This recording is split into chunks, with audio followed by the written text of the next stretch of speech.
Hello, everyone. Welcome to our talk today. Thank you very much for coming. Have you ever had a near-death experience? That's the question. Research suggests that from 12 to 18% of cardiac arrest survivors have already gone through the NDE, near-death experience. That happens during life-threatening health conditions. Most of these people have reported leaving their physical body completely aware in the intraphysical environment of a hospital, clinic, or the place where they had experience, and started a journey to extraphysical dimensions, where they met some beloved ones long passed away, and also a great deal of other people, and even non-human beings. That's that. Near-death experience is the topic that we're going to talk about today. And I'd like to begin by introducing our team of speakers. Cicero Schoenemann is the other host today. Cicero works with business development and partnerships. He lives in Germany, has been studying, teaching, and researching Conscientiology since 1993, has been volunteering at ASSIPI since December 2020. Cicero, good morning. Thank you for your presence in our episodes today. Hello, hi everyone. So it's nice to be here to be talking with you about this topic of today. Great, Cicero. Charlie Curvelo is an electrical engineer, has been working as a volunteer in Conscientiology since 2001, and as a teacher, speaker, and researcher since 2003 in the technical scientific area. Welcome, Jader. Hi, Mario. Thank you for this opportunity again. It's nice to be here with my friends discussing about this subject. Great. And our guest today is João Saravia. João is a management professional with Bachelor of International Relations, Master of Business Administration, and Master student at UNESCO Chair for Peace Studies at University of Innsbruck. He has more than 18 years of experience in international projects and in Latin America and Europe, Africa, and Middle East. João has been with Conscientiology since 2014. And in ASSIPI, he volunteers since 2017 and teacher at ASSIPI since 2018. João, welcome very much for these episodes today.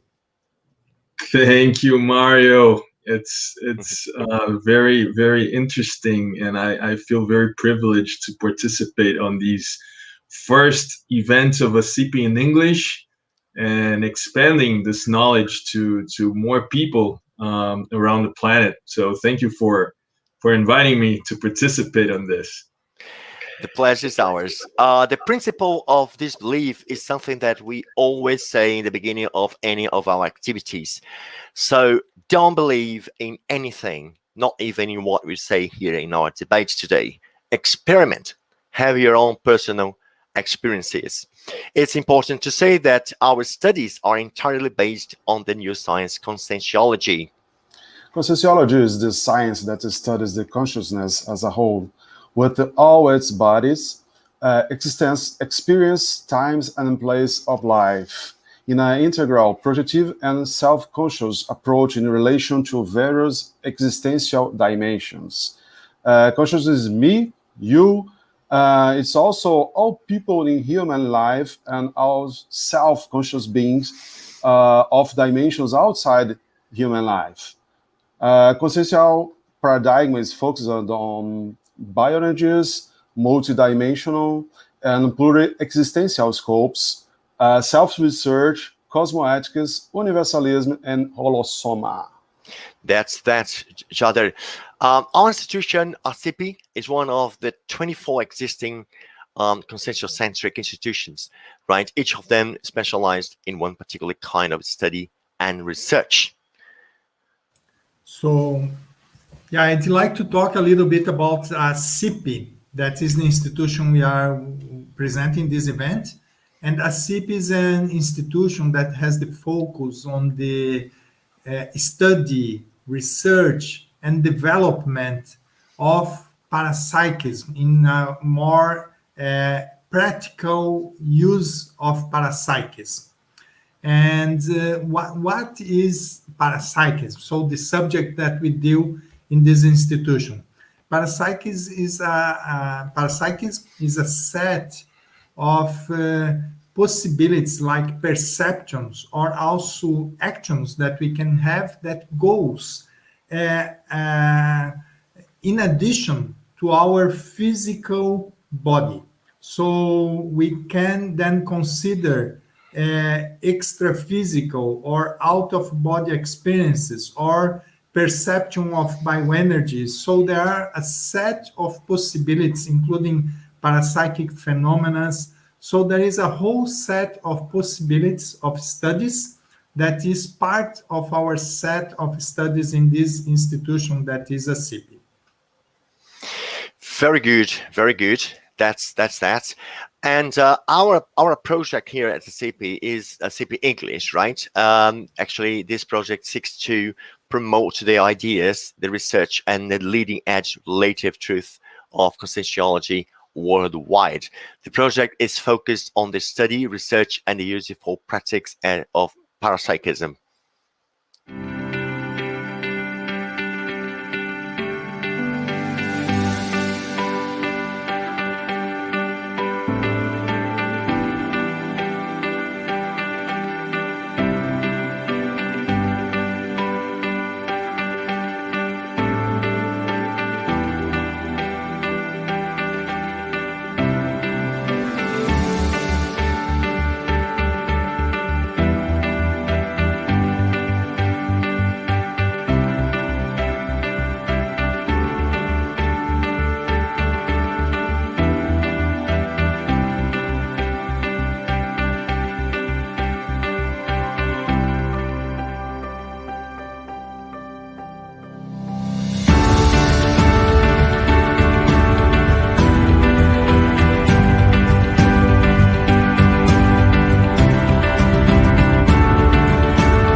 Very good. So let's kick off our today's topic and start talking about near-death experience.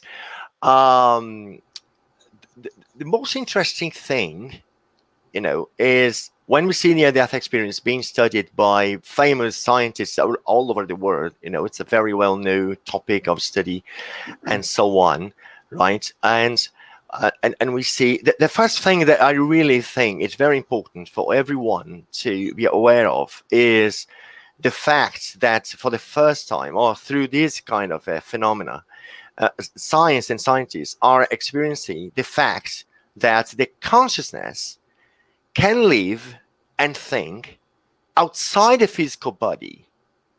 That is the same as having evidence of out-of-body experience, right? Because this is what happens. So for me, it's the most important thing for me is that science is really waking up to this reality. What do you think, my dear speakers? Who is begin? Take a turn. Please, Take a turn. Yeah. Well, I'd like to share some ideas that I have mainly connected to near-death experience when I follow these topics, when I read about it, and mainly when I have contact with people that have this experience before. There are some important aspects that I think it's good to point. One is that is an experience that people have in a critical situation of the physical body. So in many cases, the physical body has no reactions in terms of pulse, heartbeats, or even also in some cases in surgeries, they can have measurements of these things related to neurological activity. So in many cases, like the physical body is dead, not dead, but like it is by Considered, considered by yeah. science like this. And not all cases, but in many cases like this. And the interesting in this phenomena is that even with the body in this condition, people after returning from this experience, they describe things that happen with them during that moment. And in many cases, there can be like a type of a pattern.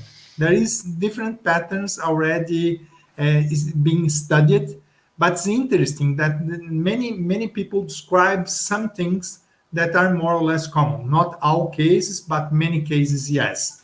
And some of these patterns are related to a tunnel of light that they see an intense light with no problems to the eyes or to see. So it's very intense, the light, but they don't perceive that it's difficult to look to that light in like a tunnel and like a pathway. And also, many of them describe a type of dividing line, more or less like a moment that they can take a decision if they cross or if they stay, more or less with the idea if they cross, they will deactivate the physical body, or they can decide to return to the physical body.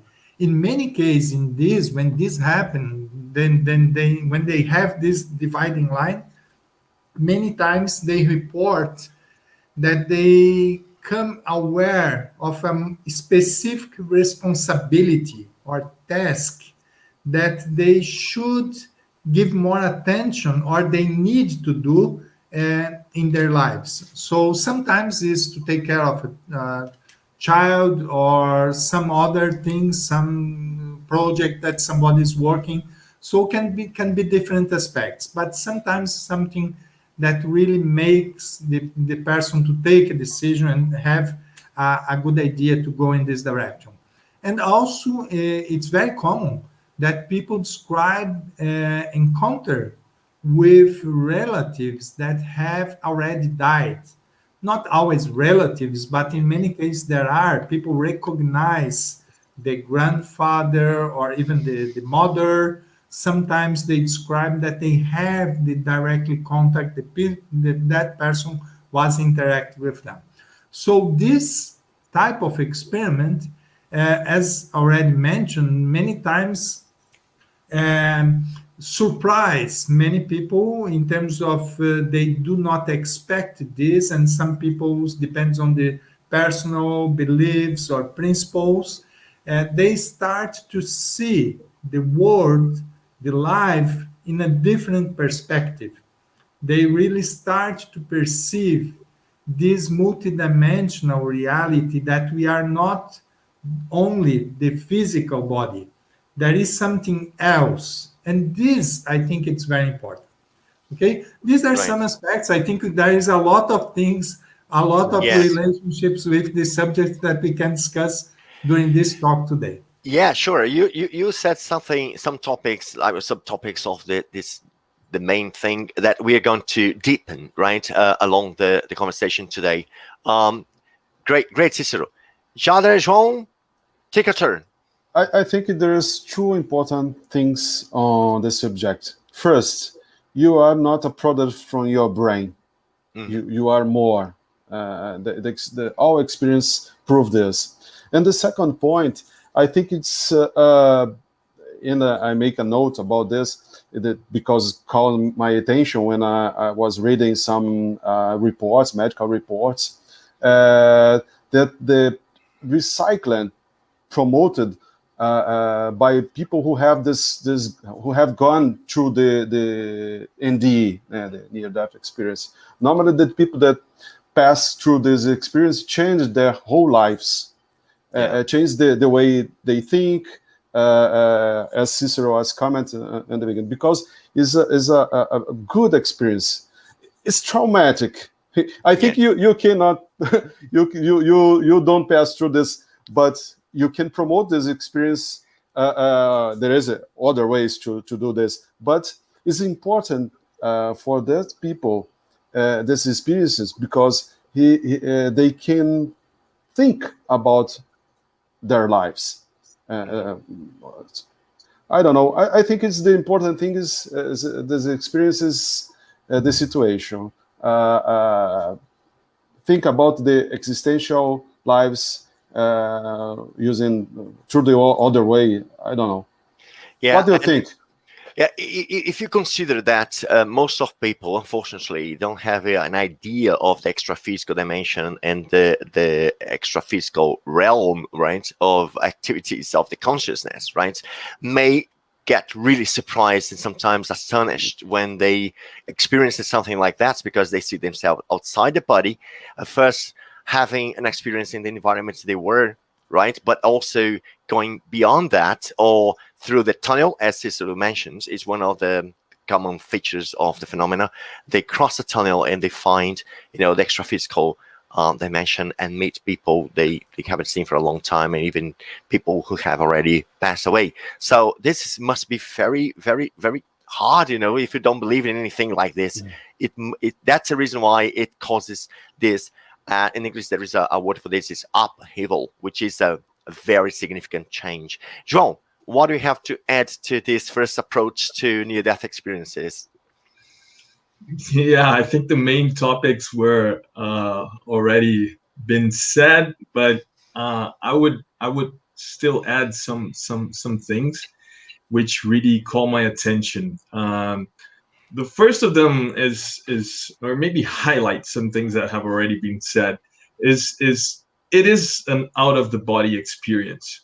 So you feel the consciousness and subtle body leaving this physical body and seeing things, and actually seeing things on both dimensions. It's very common that people see, like in an operation room at a hospital, and they are being they're going through the surgery, for example. They can see all the surgery going on and describe it from a different angle.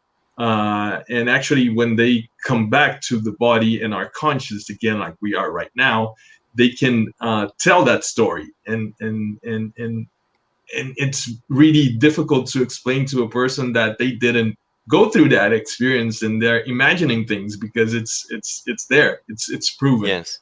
That they have gone through that.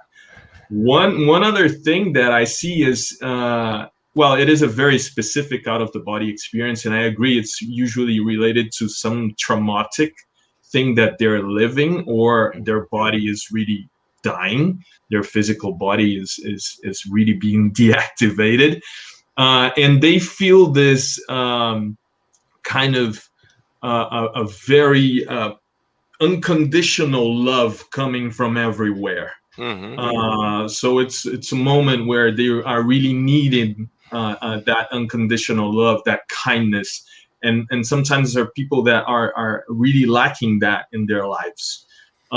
So when they come back with that experience, and knowing that there's a consciousness that still is there, and that there is this unconditional love in the universe, that really makes them recycle and change what they're doing.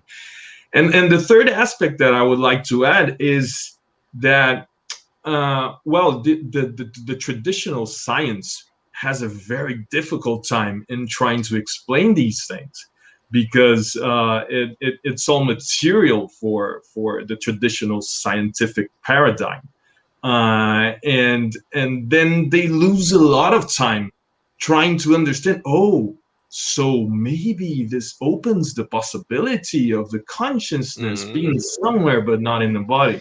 Or they ask themselves, oh, maybe there is something besides the physical world.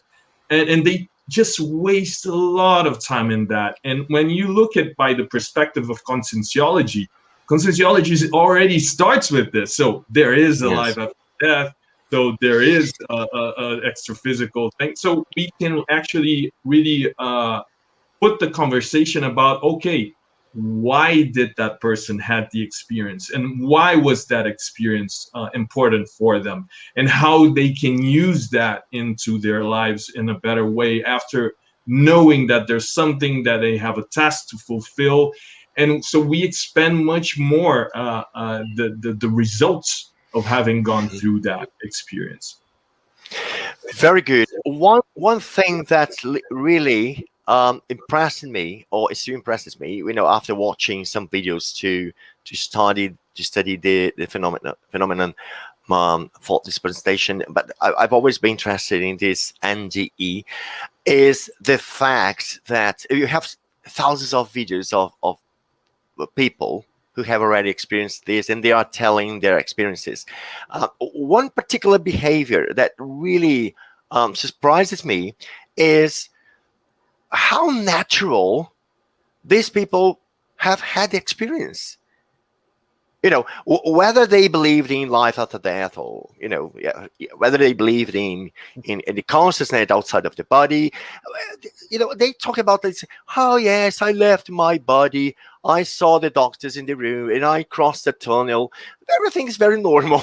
It's like that. Yeah, that's common, but it's so interesting. So it really gives me the point for us to talk about that when these people, right?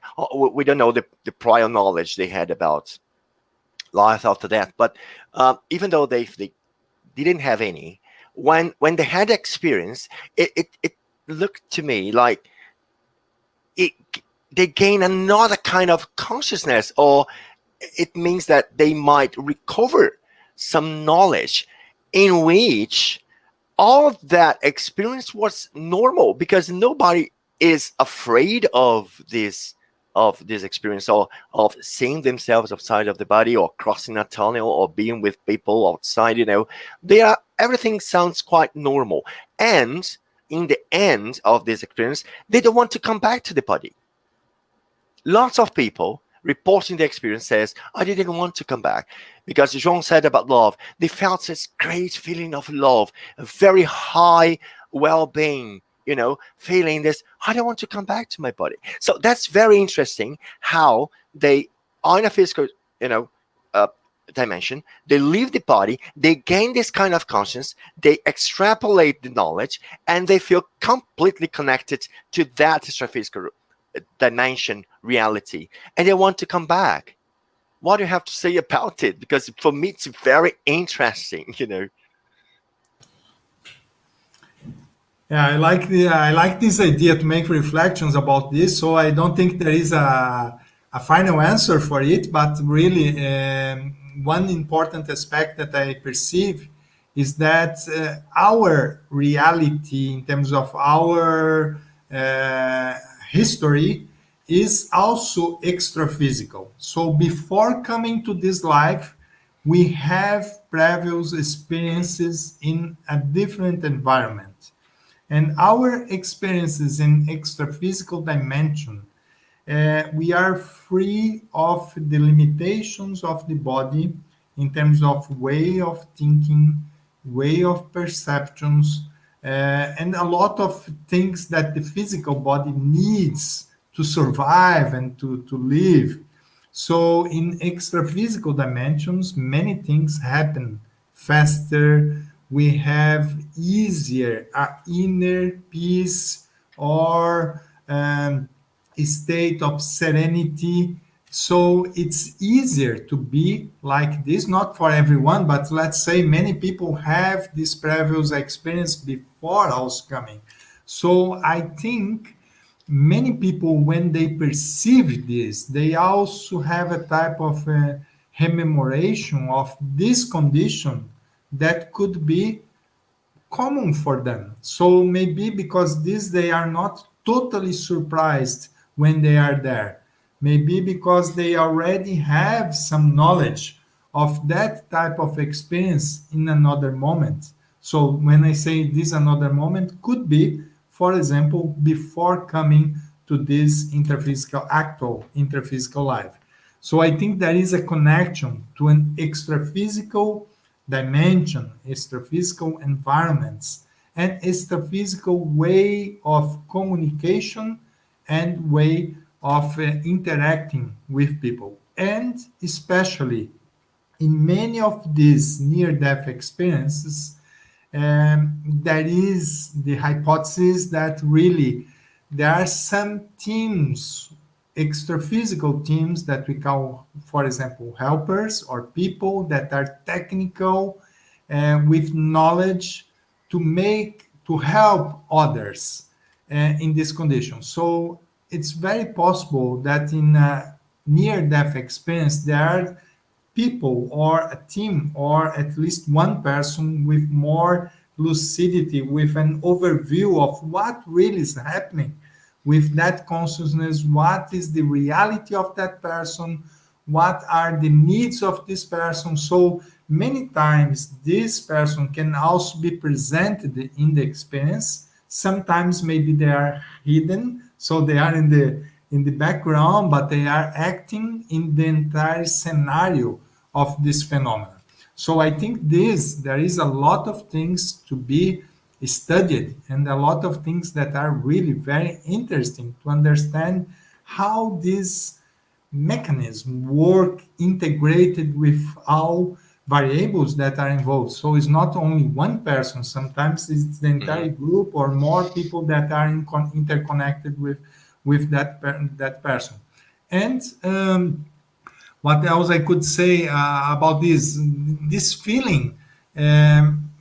I think not necessarily everyone described this that they feel really good. There are some ones I already have heard some people that they don't like even when they were there. Not everyone goes to this place like a paradise or a place that they really think it's very wonderful. But it's more common when they describe that they go to this scenario. So I think there is a lot of things interconnected. I just point some topics, but I think there are much more things that we can explore during this talk today. Very good. Jader or João, would you like to say something? Yes, I think I would like to add some comments about Cicero said. I think some people are afraid about the death. So maybe the reason because when they have this kind of experience, or even not ND experience, but out of bar experience, when they feel that are out of their bodies, is the same sensation of death. So many people don't want to die. Yeah. So I think the important point is, but normally when you have this kind of experience and you see your own life from another angle, for another perspective, maybe you can change your paradigm. When you change your paradigms to the way you see your own life, maybe it's a good experience because you came back to your body and change the way you think, change the way you do the things, your relationships. I think this is important thing to discuss about the near-death experience. And there is one data that I read it in a report, medical report from the medical congress that happened in Europe in 2019, shows that 1 of 10 people have this kind of experience. I mean, the near-death experience. Yeah. It's a lot of people. Yeah. So maybe it's good. I don't know. but it's important data to study why this happened, why a lot of people have this kind of experience. Yeah, and I just would like to rephrase what I said and ask João a question about it. Do you think that there might be lots of experiences or results of this experience, the facts of this experience, from all perspectives and realities and so on? But as I said, I've been watching lots of videos, and for my surprise, most of them shows people witnessing this kind of phenomenon in a very great result. They really loved to have had this experience. Do you think, João, that this kind of because as Jada said in the beginning, it's sometimes a bit traumatic because you need to go through a near-death experience to actually carry out a recycling in your life. So do you think that the fact that these people are like on the edge of a serious change in their lives, would this fact explain this feeling of well-being, and also the fact that they don't want to come back to the physical body? Well, there are some hypotheses that we can try to elaborate on that. It's really hard to kind of state why does that happen, but my thoughts on this is that it could be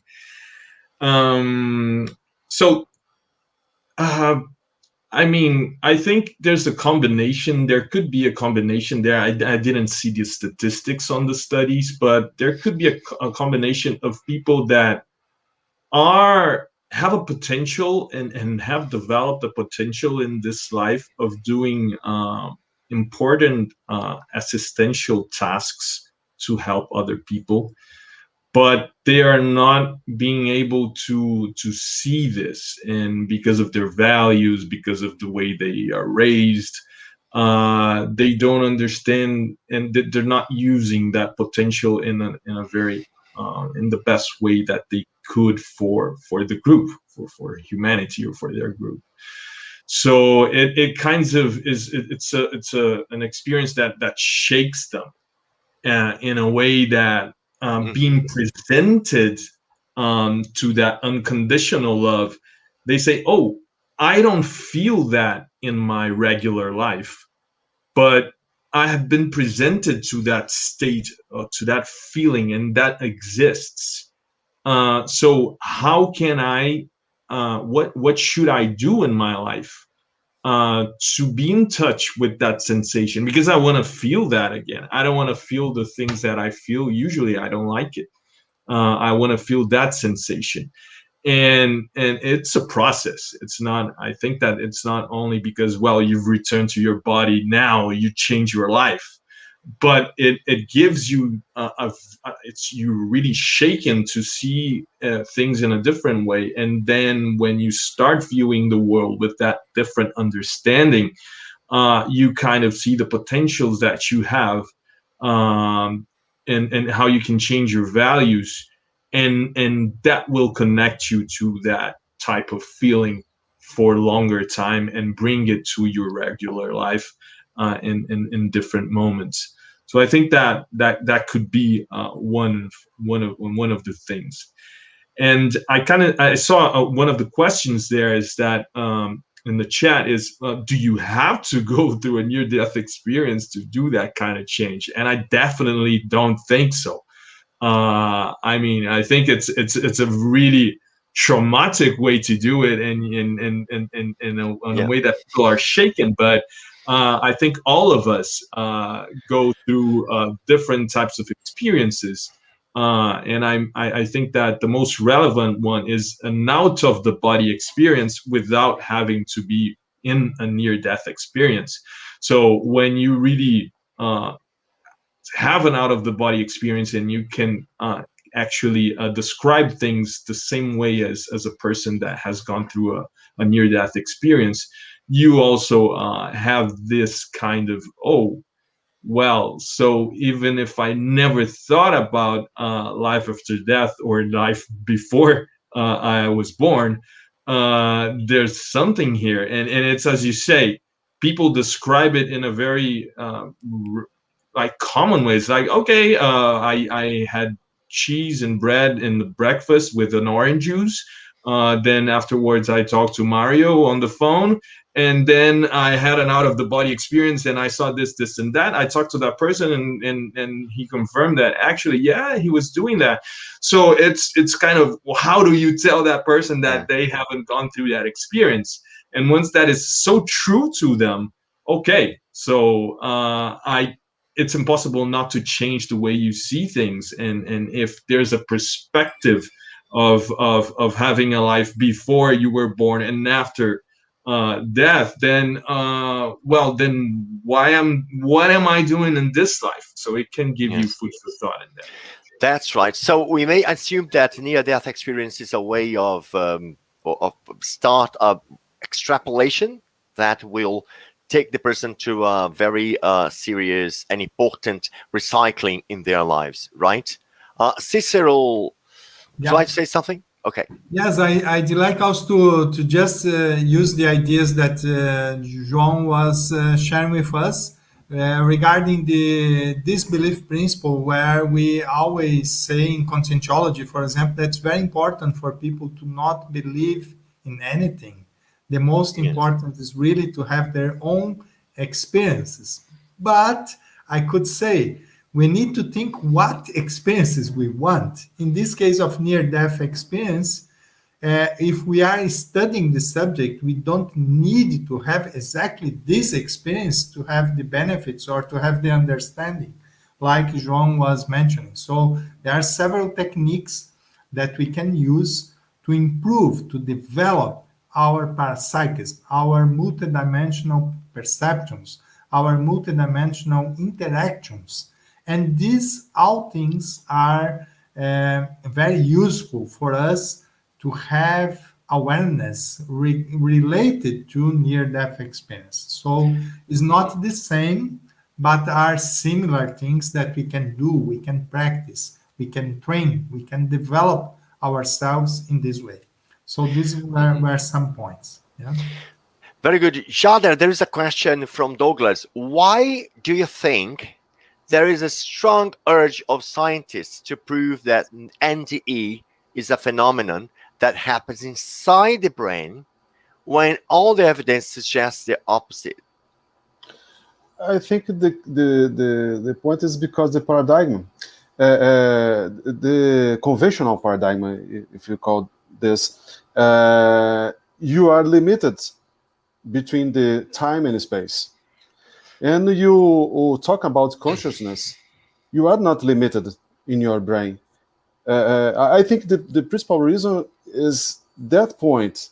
They can't explain because you have you don't have instruments to prove this, because the instruments is your own consciousness. I think this is the point. They try to prove, but I think they are convinced that the consciousness exists out of their brains. It's important to say. You don't to prove this. You don't pass through the traumatic experience, like crash your car or heart attack. No? Yeah, it's a lot better not to have them. Actually, I'd like to say you can prove all things are talking about, discussing about, is in your chair. You can sit in your chair and move your own energies. So you can have experience with other dimensions.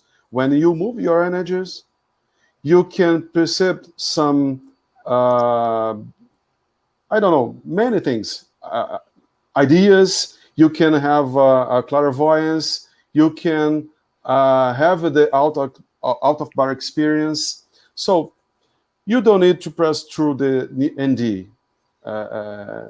Or using your own energy, you can prove the existence of other dimension. Definitely. And it's good not to be afraid of other experiences, Yes. leaving the body. For example, out of body experience, which will be the topic of our next episode of Let's Talk About in March, right? We'll be talking about out of body experiences.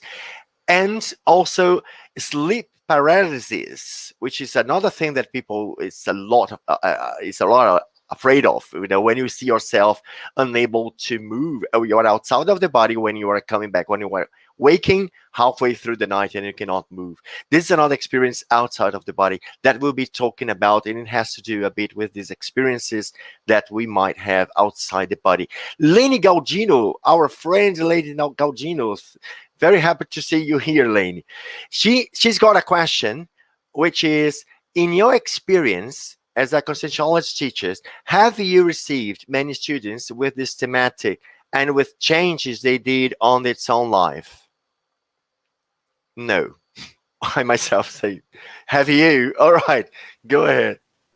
I had a friend from Manaus, and she had 2 NDs.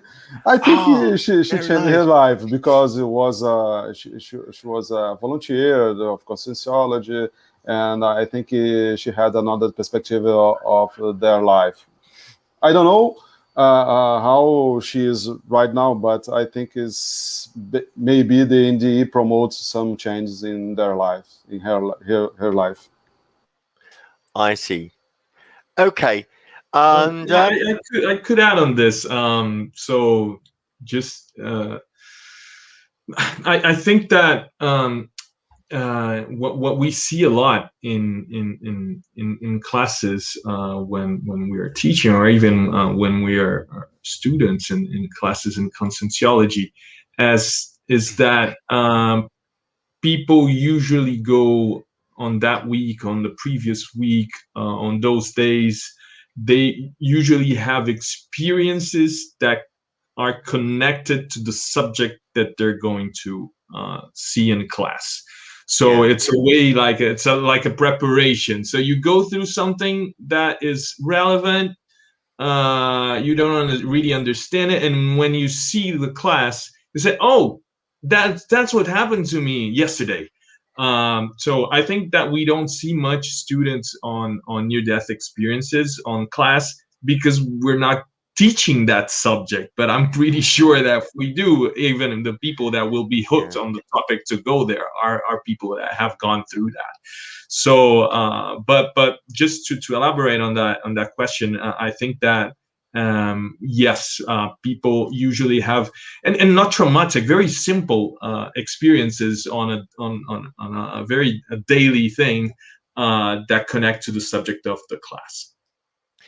Well, consider that most of the NAD experiences are directly related to very serious and extrapolation for recycling. I prefer not to have one. I prefer just to have my recycling, in a regular mode. Oh no, it's enough. You don't need to do that. Exactly. I have had experience, out of body experiences, and also sleep paralysis, but okay, enough for me to be aware of the changes I need to go through. Cicero, what do you think about? Yeah. Well, there is, how I can say, in terms of perspectives that we see related to near-death experiences. For me, one thing that really connected to this that's interesting is what we already mentioned before, related also to these changes, to this awareness that people have. So there is a lot of possibilities. For example, for me, it was very nice to hear somebody that was mentioning that the perception after the experiences was like not only one, but at least one was very, very interesting. This that perceptions, his own perceptions after the experiences, was describing that he perceives everything different, change things in his life. For example, the movement of the trees in a windy day, the waves of the sea, a butterfly. So they follow and they give importance to it. They enjoy it and they perceive these little things, let's say, with much more details. And these things all become part of the life. I just give some few examples, but many things integrate to their life in terms of new values that these things has really greater importance after the experience compared to before the experience. This is not something that needs to happen to everyone, but many of people that have this experience describe things like this. So I could say, I could think about a little bit giving importance to things of the life, to the people, to the contacts, to the interactions. So more to live the presence, not thinking too much about many other things, troubles and things. No, there is life. Things are happening in the window, outside, in the home where I am. So these things I think are interconnected. I'm not sure if I was exactly in the point you was asking, but if you want to repeat, maybe I can add some topics that I go to a different topic, please. Well, considering all the reports that people actually make from their own experiences, we see that near-death experiences happen as a recycling um, um, action from possibly helpers, right? Uh, with these people, because they are totally in a blind spot and in totally misdirected in their lives. So the reports tell more or less the same accounts of it, and I imagine that it's one of the resources that a consciousness might have for this change, when of course there is a special responsibility, reserved for those, and they are not actually carrying out this in their lives. So they need this extrapolation. And that's the reason why I said I wouldn't like to go through it, because I prefer to be aware of my responsibility before, anything like that is coming to me, and that's the reason why we have to study the consciousness as a whole in its multidimensional manifestations, and considering that we are here after a series of lives and so on. So the more we deepen the knowledge we have in the consciousness as a whole, not only in the intraphysical environment but also in the extraphysical environment, we'll be aware of what we have to do in this life, and we certainly won't need this kind of extrapolation as seen in the near-death experience, right? We have two questions here, people, from Marcela Ambroghi. She says, hello everyone, there is a TV show recently added on Netflix that has an entire chapter talking about those experiences. I think it's called Life After Death. Actually, this is the title in Portuguese, Vida Após a Morte, right? But in English is Surviving Death, right? If you are in other country, then you can go to Netflix and look for the title Surviving Death. This is very good indeed, Marcela. Thank you for reminding us of this documentary, which is very, very important. One of the chapters. Actually, it's not a documentary. This is a series with 6 chapters. Okay, and then she says, actually, I think there is a lot of TV shows and documentaries, but this was the last one I saw. Do you know another to indicate, right, to recommend for the ones who are really curious about this subject like me? Oh yeah, okay, this is a Brazilian documentary called Despertar, right? I'm not sure whether, okay, if you are an English speaking person, then I think that you might have subtitles in English. It's called Despertar. It's another one. It's a very good Brazilian documentary about UFOs and near-death experiences and life outside the physical body, the consciousness. And why it's important, because you have neurologists, you have physicists, you have people from science talking about the topic, and it's very good as mind openers, right? We have 10 minutes left. João, go ahead. Yeah, I just wanted to add on that question. There's a channel on YouTube which is called "What Are We?" It's originally in Portuguese, but it has an English version. Quem somos, I think, in Portuguese. I think we can share the link on that, and it's actually one of the people that are on the Despertar documentary. He kind of collects a lot of people just describing their near-death experience and how it was for them. And so you see those patterns that we were talking about. You see the patterns that are on the Netflix documentary as well, and you also see how the differences between them, because there are common themes there, but there are very different things and different meaning that people attach to it.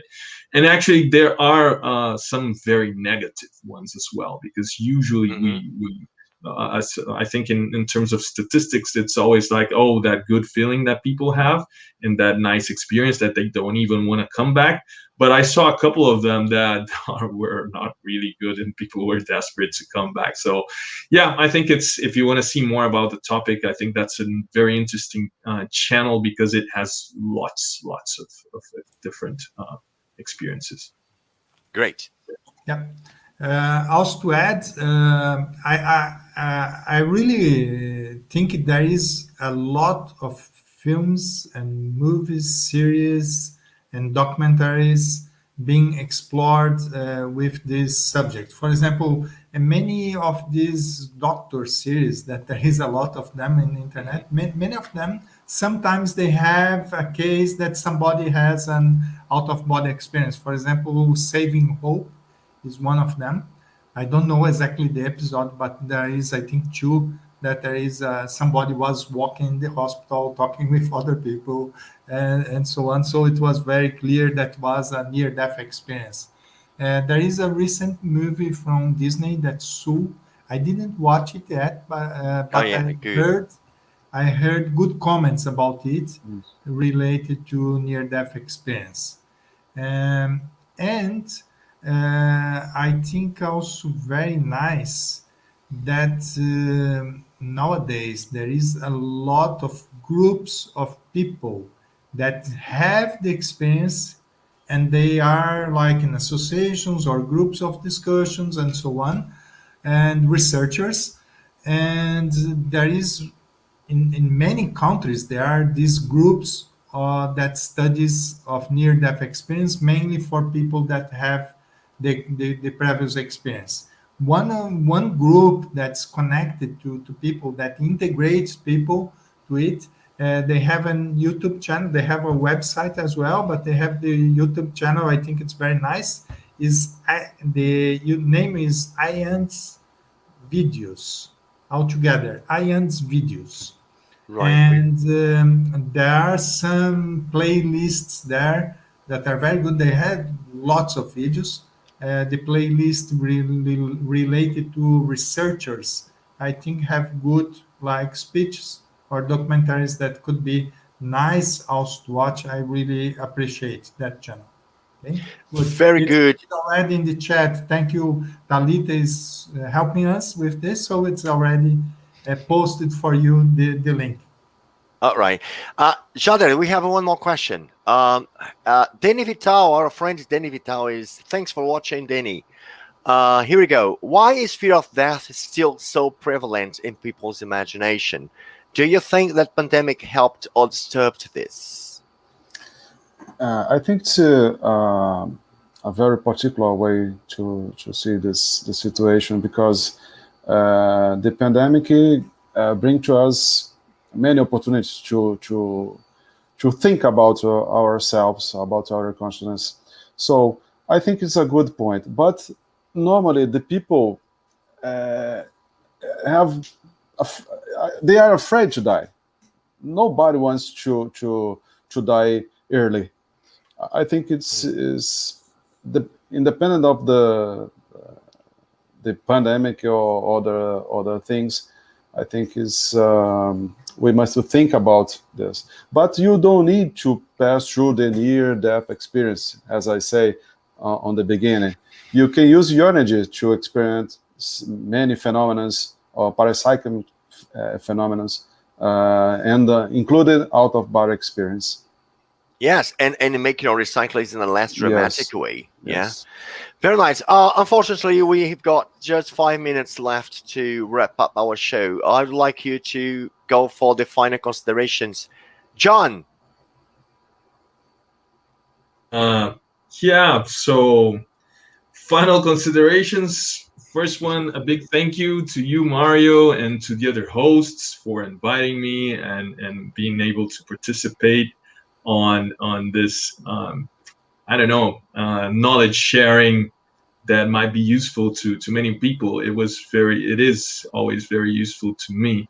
So it's nice to be able to share. And second thing is, yeah, I hope nobody has to go through a near-death experience, and I hope that everyone is doing their recycling and kind of thinking about what they can do with their lives, considering that it's not actually something that will end here. And well, then why are you having this specific life? I think that's a thing that I always try to think about, and I encourage everyone to think about it. Yeah, that's it. Thank Good. you. Cicero. All right. We thank you, Jean, for your participation today. Cicero. Yeah, good. Yeah, I really like the topics that are interesting to be researched, to have researches, and topics related to consciousness, related to parapsychism. For me, they are really very interesting in general because this brings new concepts that we can have for our own lives. We can use this also to help to support other people with clarification, with better understanding of things. So there is a lot of possibilities. I think it's a big universe of possibilities of topics to make research. And near-death experience is more or less one of the most touchable by the normal science. There is a lot of doctors that they have a materialistic paradigm, and after having contact with themselves or some patients, they change radically in terms of how they start to do their research, some fields of research. So I think this is an invitation for people that are motivated also to learn more about these things, really to go more deeply and to try to observe what we can make difference in our lives. I think this is really important. Great, Cicero. Thank you very much. Jade. I want to just thank about this opportunity again, and don't lose the next episode. Justice. Yes, we'll be talking about out-of-body experience. The next episode of Let's Talk will happen on March 28th, right? And here we go. We have just a few minutes, but before finishing, I just would like to say that we have a course, Parapsychic Responsibility, by the instructor Rodrigo Marchioli, right? This course will take place on March 6th, Saturday, right? From 9 a.m. to 12 a.m. Brazil time, but also 12 p.m. to 3 p.m. GMT, Greenwich, right time. That will be a very, very interesting course. I will have simultaneous interpretation in English. So if you are an English speaking person, you can enroll for this course because we'll be showing this course in English as well. The highlights of the course is recognizing the importance of parapsychic responsibility in general and to one's own evolution, identifying the foundations of self-responsibility, understanding the aspects that form the basis of parapsychic responsibility, understanding the relationship between multidimensional lucidity, personal purpose, and parapsychic responsibility. So this is actually one of the main things that we have to be a lot aware of existing, which is our own responsibilities, okay, use our skills for assistance, and have this experience, the parapsychic experiences, in a way that we can transform them in content to be taught, in content to be passed on to others, so that we can enlarge the knowledge of someone else. That will be definitely doing our part. Very nice, people. It's not a good time, but it's time to say goodbye. I see you next month, right, in March, talking about out-of-body experiences. Don't miss it. It will be very good. Thank you for your participation. Bye-bye. Bye, guys.